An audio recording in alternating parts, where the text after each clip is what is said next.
محترم بزرگوں اور دوستوں، عزیز بھائیوں، رمضان المبارک کی تیاری کے بارے میں عرض کر رہا تھا کہ ماہ رمضان کی تیاری کیسے کریں۔ اگر ایک طرف فصل تیار ہو چکی ہو، دوسری طرف ماہ رمضان کا مہینہ آ چکا ہو،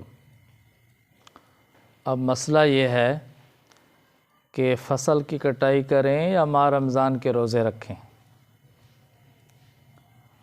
فصل کی کٹائی کرتے ہیں تو ماہ رمضان کے روزے چھوڑتے ہیں، ماہ رمضان کے روزے رکھیں تو فصل کی کٹائی میں مشکلات پیش آتی ہیں۔ تو اب ہمیں کیا کرنا چاہیے؟ تو پریشان ہونے کی ضرورت نہیں، اس کا حل انشاءاللہ میں بتاتا ہوں۔ اس کا حل یہ ہے کہ زندگی کے ہر شعبے میں حضور نبی کریم صلی اللہ علیہ وسلم کی سیرت طیبہ ہمارے لیے بہترین نمونہ ہے۔ اللہ تعالیٰ نے فرمایا لَقَدْ قَانَ لَكُمْ فِي رَسُولِ اللَّهِ أُسْوَةٌ حَسَنَةٌ، رسول اللہ صلی اللہ علیہ وسلم کی زندگی مبارک تمہارے لیے بہترین نمونہ ہے۔ صحابہ کرام رضی اللہ تعالیٰ عنہم کی زندگی مبارک امت کے لیے بہترین نمونہ ہے۔ نبی کریم صلی اللہ علیہ وسلم کے زمانہ مبارک میں، صحابہ رضی اللہ تعالیٰ عنہم کے زمانہ مبارک میں یہ واقعات پیش آئے۔ ایک دفعہ جنگ تبوک کے موقع پر ایک طرف جہاد کا حکم ہے، اللہ کے رسول صلی اللہ علیہ وسلم نے واضح اعلان فرما دیا کہ جہاد کی تیاری کرو۔ اس کے لیے نبی کریم صلی اللہ علیہ وسلم نے چندہ بھی جمع فرمایا۔ سفر بھی بہت لمبا تھا، موسم بھی بہت سخت تھا، گرمی کا موسم تھا، اور دوسری بات یہ تھی کہ مدینہ منورہ کی جو بہترین فصل تھی، کیا؟ کھجور، وہ بھی بالکل پک چکی تھی، اور مدینہ والے لوگوں کی جو آمدنی کا زیادہ تر دار و مدار تھا نا، وہ کھجوروں پر تھا۔ پورے سال کی روزی جمع کرنی ہوتی تھی انہوں نے کھجوروں کے موسم میں۔ کھجوریں جب پکتیں، ان کی فصل اٹھاتے، کھجوروں کو بیچتے، ساز و سامان خریدتے، کھانے پینے کی چیزیں خریدتے، کسی سے قرض لیا ہوتا تو قرض ادا کرتے، دوسری چیزیں خریدتے۔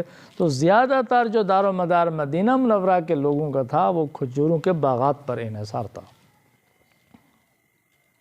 اب کھجوروں کے باغ بالکل تیار ہو چکے ہیں، پک چکے ہیں۔ ادھر اللہ تعالیٰ کا حکم آ گیا، نبی کریم صلی اللہ علیہ وسلم نے جہاد کا اعلان فرما دیا کہ کوئی نوجوان، کوئی آدمی جو جہاد کے لیے جا سکتا ہے، اسے گھر رہنے کی اجازت نہیں ہے۔ عورتیں گھر رہیں گی، ضعیف العمر رہیں گے، بچے رہیں گے، معذور رہ سکتے ہیں، یا جن کی ذمہ داریاں نبی کریم صلی اللہ علیہ وسلم نے لگا دی ہیں، یا جن کے پاس کوئی سواری نہیں تھی، کوئی جانے کے کوئی اور بندوبست نہیں تھا، وہ کچھ لوگ حسرت کرتے کرتے رہ گئے۔ اس کے علاوہ کوئی آدمی مدینہ منورہ میں نہیں رہا۔ تو وہ صورت آ گئی نا، ایک طرف فصل پک چکے ہیں اور دوسری طرف اللہ کا حکم آ گیا، نکلو اللہ کے راستے میں، جہاد میں۔ تو اب کیا کرنا چاہیے تھا؟ پتہ تھا صحابہ رضی اللہ تعالیٰ عنہ کو، اور منافق قسم کے جو لوگ تھے، یہودی تھے، وہ تانے لگا رہے تھے کہ دیکھو ان مسلمانوں نے ہمارا قرضہ بھی دینا ہے، یہ جا رہے ہیں جہاد پر، ان کے فصل تیار ہیں، کھجور، انہیں کھجوریں بیچ کر ہمیں دینا تھا، قرضہ واپس کرنا تھا۔ اب یہ چلے جائیں گے جہاد پر، کھجوریں گر جائیں گی، ضائع ہو جائیں گی، ختم ہو جائیں گی، یہ واپس آئیں گے، ہم قرضہ مانگیں گے، پیسے ان کے پاس موجود نہیں ہوں گے، ہم اس قرضے کے بدلے ان کو اپنا غلام بنائیں گے۔ لیکن صحابہ رضی اللہ تعالیٰ عنہم کا یہ ایمان تھا، یقین تھا کہ جو حکم اللہ اور اس کے رسول صلی اللہ علیہ وسلم کا ہے، اس پر عمل کرنے میں دنیا کی بھی کامیابی ہے، آخرت کی بھی کامیابی ہے۔ 100% یقین تھا۔ رزق دینے والا کون ہے؟ اللہ ہے۔ رزق کے اسباب پیدا کرنے والا بھی اللہ ہے، رزق میں برکت ڈالنے والا بھی اللہ ہے۔ تو اللہ تعالیٰ آزماتا ہے، کیا کرتے ہیں؟ تو صحابہ رضی اللہ تعالیٰ عنہ نے ان مشکل حالات میں اللہ کی ذات پر توکل کر کے، بھروسہ کر کے، کھجوروں کے پکے پکائے باغ چھوڑ کر اللہ کے راستے میں جہاد میں نکل کھڑے ہوئے، چلے گئے اللہ کے حوالے۔ رزق کا ضامن اللہ ہے۔ تو پھر جب اللہ کے حکم کو ترجیح دی،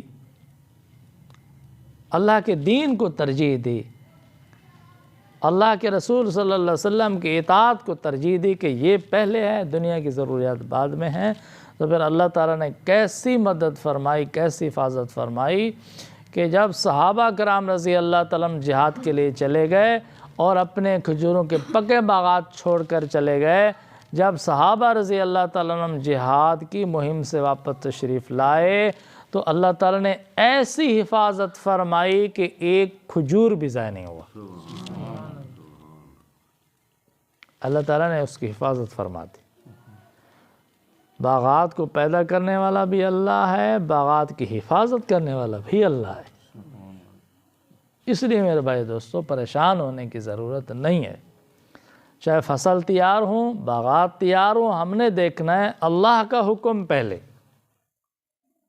اللہ کے رسول صلی اللہ علیہ وسلم کا حکم پہلے، اس کے ساتھ ساتھ جتنی کوشش ہو سکتی ہے، محنت ہو سکتی ہے، جتنے ہمارے پاس اسباب ہیں، وسائل ہیں، وہ استعمال کریں، اور جتنی محنت ہو سکتی ہے اتنی کریں، لیکن دنیا کے کاروبار کے لیے روزہ چھوڑنے کی اجازت نہیں ہے۔ یہ تو فرض ہے اللہ تعالیٰ کی طرف۔ صرف 2 صورتیں ہیں جن میں روزہ نہ رکھنے کی رخصت ہے۔ ایک یہ ہے کہ آدمی بہت سخت بیمار ہو جائے، روزہ رکھنے کے قابل نہ رہے، تو پھر اس کو رخصت ہے، بیماری کی حالت میں روزہ نہ رکھے، جب صحت یاب ہو جائے تو پھر جتنے روزے رہ گئے ہیں وہ قضا رکھ لے۔ دوسری صورت یہ ہے کہ شرعی مسافت کے سفر پر ہے جس کی شرعی مسافت بنتی ہے، تو سفر کے دوران روزہ نہ رکھنے کی رخصت ہے، اجازت ہے۔ جب واپس آ جائے تو جتنے روزے اس کے رہ گئے ہیں ان کی قضا پھر بعد میں رکھ لیں۔ ان 2 صورتوں میں روزہ نہ رکھنے کی رخصت ہے۔ اس کے علاوہ کاروبار کے لیے، دوسرے باغات کے لیے، فصلات کے لیے ماہ رمضان کے روزے چھوڑنے کی اجازت نہیں ہے۔ لیکن شریعت کے حدود کے اندر جتنی کوشش ہو سکتی ہے، محنت ہو سکتی ہے وہ کریں، جتنا احتیاط ہو سکتی ہے وہ کریں، اور جو کام رہ جاتا ہے وہ اللہ کی ذات پر توکل و بھروسہ کر کے ماہ رمضان کے روزے رکھیں۔ انشاءاللہ اللہ تعالیٰ ہماری دنیا بھی بنائے گا، آخرت بھی بنائے گا۔ دعا ہے کہ اللہ تعالیٰ ہم سب کو عمل کرنے کی توفیق عطا فرمائے۔ وآخر دعوانا ان الحمد للہ رب العالمین۔